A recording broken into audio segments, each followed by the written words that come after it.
अस्सलाम dear students, आज हम पढ़ रहे हैं लेक्चर नंबर 61। टॉपिक है हमारा हार्ट बीट। हार्ट बीट जो है मतलब कि जो हमारा कंट्रैक्शन और रिलैक्सेशन है, जो अल्टरनेटिंग कंट्रैक्शन और रिलैक्सेशन है हार्ट चैम्बर्स की, जो हमने लास्ट टाइम डिस्कस किया था, उसका रेट क्या है वो आज हमने डिस्कस करना है। और उसके बाद दूसरा हमने डिस्कस करना है कि जो लब और डब साउंड होती है वो कैसे प्रोड्यूस होती है। तो क्लास क्वेश्चन है हमारे पास, how lub dub sound is produce, कि लब डब साउंड जो है वो कैसे प्रोड्यूस होती है। हमने हार्ट चैम्बर्स के अंदर चार तरह के वॉल्व पढ़े थे। एक हमने राइट एट्रियम और राइट वेंट्रिकल में देखा था ट्राइकस्पिड वाल्व। दूसरा हमने लेफ्ट एट्रियम और लेफ्ट वेंट्रिकल के दरमियान में देखा था, जो कि हमने बाइकस्पिड वाल्व का नाम दिया था। फिर हमने राइट वेंट्रिकल और पल्मोनरी आर्टरी के दरमियान में वॉल्व था, जिसको आपने पल्मोनरी सेमील्यूनर वॉल्व कहा था। और फिर हमारे पास लेफ्ट वेंट्रिकल और एओर्टा के दरमियान में था, एओर्टिक सेमील्यूनर वॉल्व नाम दिया था। तो क्लास थोड़ा सा ओवरव्यू अगर मैं आपको अगर हार्ट के डायग्राम से दें, तो मिसाल के तौर पर ये हमारे पास हार्ट है और इसके हमने 4 चैम्बर जो है वो रिप्रेजेंट किए थे।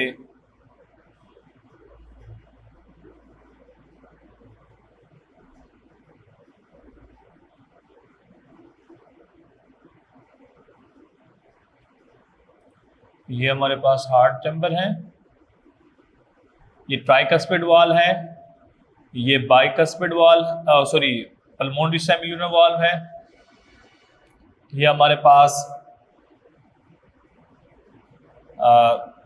लेफ्ट एट्रियम और ये वाल्व जो है ये बाइकस्पिड वाल्व, और ये aortic सेमील्यूनर valve.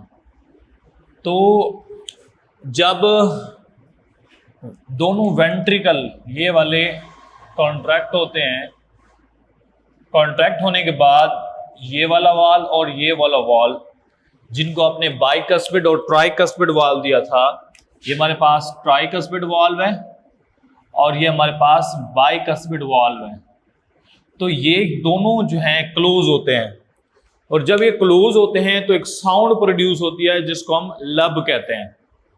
When both ventricles contract and the bicuspid and tricuspid valve close and the sound is produced, that is called lub sound। और दूसरा, जब ये दोनों ventricles रिलैक्स होते हैं तो उस वक्त जो हमारे पास ये वाले वॉल्व हैं, जो कि मैंने आपको नाम पल्मोनरी सेमील्यूनर वाल्व और एओर्टिक सेमील्यूनर वाल्व, ये क्लोज हो जाते हैं। तो जब वेंट्रिकल रिलैक्स होंगे तो एओर्टिक सेमील्यूनर वाल्व, पल्मोनरी सेमील्यूनर वाल्व ये क्लोज होंगे, तो उस वक्त एक साउंड प्रोड्यूस होते हैं जिसको डब साउंड कहते हैं। और ये दोनों साउंड जो हैं हम स्टेथोस्कोप की मदद से सुन सकते हैं। क्लियर?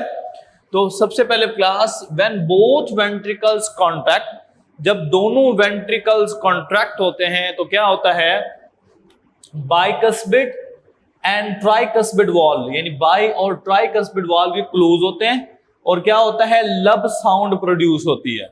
क्लियर? इसी तरह से व्हेन बोथ वेंट्रिकल रिलैक्स, जब दोनों वेंट्रिकल रिलैक्स होंगे तो फिर क्या होगा, सेमील्यूनर वाल्व क्लोज, सेमील्यूनर वाल्व क्लोज होंगे। और सेमील्यूनर वाल्व दो हैं हमारे पास, एक एओर्टिक सेमील्यूनर वाल्व है और दूसरा पल्मोनरी सेमील्यूनर वाल्व है। तो ये दोनों जो है वो क्लोज हो जाएंगे। जब ये दोनों क्लोज होते हैं और ये उस वक्त जब ये हार्ट चैम्बर यानी वेंट्रिकल दोनों रिलैक्स होते हैं, तो उस वक्त जो साउंड प्रोड्यूस होती है उसको डब साउंड कहते हैं।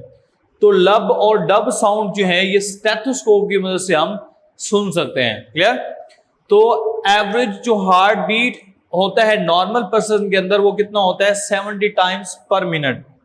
और इस तरह से approximately 2.5 billion times during a lifetime of 60 years as.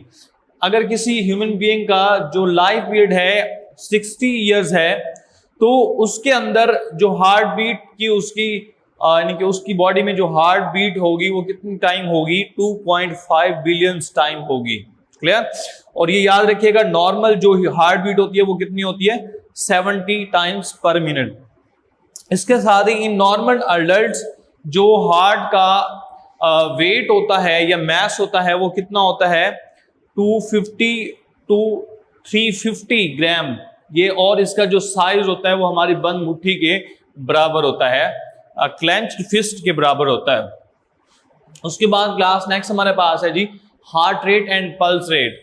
Heart rate और पल्स रेट ये हम कैसे मालूम कर सकते? सबसे पहले तो अगर हम बात करें हार्ट रेट क्या है, तो हम कहेंगे number of contraction and the relaxation of the heart chambers in, अब कह सकते हैं पर मिनट, तो हम उसको कहेंगे हार्ट बीट या हार्ट रेट। और उसके साथ ही पल्स रेट क्या होता है वो हम आगे जाकर इसको डिस्कस करते हैं। सबसे पहले हम बात करते हैं heart rate, the number of the heartbeat per minute. एक मिनट के अंदर जितनी बार दिल धड़कता है उसको हम नाम देते हैं उसका हार्ट रेट। और मेंस के अंदर जो हार्ट रेट होता है वो होता है 70 टाइम्स पर मिनट, जबकि फीमेल के अंदर जो हार्ट रेट होता है वो होता है 75 टाइम्स पर मिनट। और ये नॉर्मल एक्टिविटी के अंदर होता है या रेस्ट स्टेज के अंदर होता है। तो देख लेते हैं, एट नॉर्मल और rest conditions in man 70 times पर मिनट, और ये हमारे पास नॉर्मल हार्ट रेट कहलाएगा। उसके बाद है इन फीमेल 75 टाइम्स पर मिनट, और ये भी इसका नॉर्मल हार्ट रेट कहलाएगा। उसके बाद जो हार्ट रेट है ये फ्लक्चुएट होता है विद रिस्पेक्ट टू द यानी कि जो एक्टिविटी होती है, फैक्टर्स ड्यूरिंग एक्टिविटी, उसके ऊपर जो है हमारा हार्ट रेट जो है वो डिपेंड करता है। अगर हम बहुत ज्यादा हार्ड वर्क कर रहे हैं तो हार्ट रेट बढ़ना स्टार्ट हो जाएगा, और मजीद अगर हम हार्ड वर्क करेंगे तो वो हार्ट बीट बढ़ता जाएगा। एंड दूसरा जो है वो डिपेंड करता है स्ट्रेस कंडीशन के ऊपर। स्ट्रेस कंडीशन के अंदर जो हार्ट बीट होता है वो इंक्रीज हो जाता है। इसके अंदर बेसिकली बहुत सारे हार्मोन्स इन्वॉल्व होते हैं, जैसे एपिनेफ्रिन, एड्रेनालिन, ये हमारे पास हार्मोन है। और इसके अलावा सिंपैथिक नर्वस सिस्टम इन्वॉल्व होता है जब हमारी स्ट्रेस कंडीशन में हार्ट बीट को इंक्रीज कर देता है। नेक्स्ट है जी पल्स रेट। पल्स रेट कहते हैं कि हमारे पास जो आर्टरीज होती हैं वो आर्टरीज जो हमारे स्किन के बहुत करीब होती हैं, हम उनके जरिए जो है वो हार्ट रेट को जो है वो फील कर सकते हैं। तो बेसिकली हम क्या कहेंगे, heartbeat is measured by the feelings of pulse.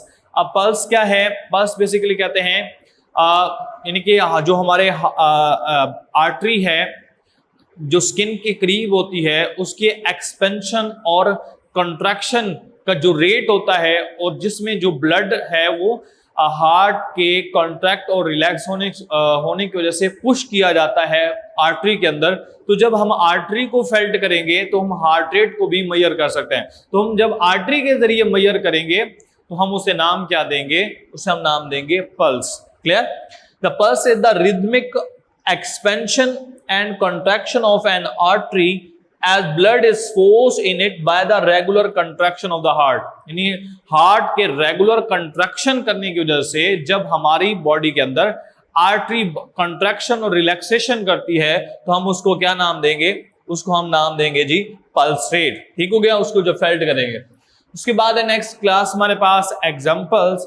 Examples में है कि जो हम किस हमारी बॉडी के अंदर जो पल्स है वो हम कैसे मालूम कर सकते हैं। तो एग्जाम्पल है कि जो हमारी रेस है, यानी कि इसके अंदर कलाई के अंदर यहाँ पर हम हाथ रख के यानी कि एक आर्टरी के जरिए जो है वो हम पल्स रेट मालूम कर सकते हैं। The pulse rate can be felt at areas where the artery is close to the skin.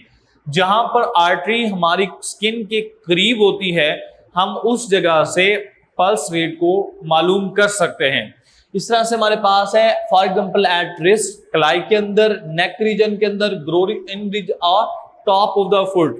Top यानी कि जो हमारे अंगूठा होता है पाँव का, उसके अंदर से भी हम जो है वो हार्ट बीट को डिस्कवर कर सकते हैं। उसके बाद है कि most commonly people felt pulse is there rest, यानी कि ज्यादातर जो है वो रेस्ट यानी कलाई के जरिए जो है वो हार्ट पल्स रेट को मालूम किया जाता है।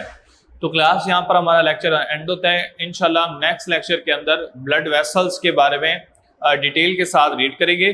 तो यहाँ पर हमारा लेक्चर एंड होता है। Thank you class, Allah Hafiz.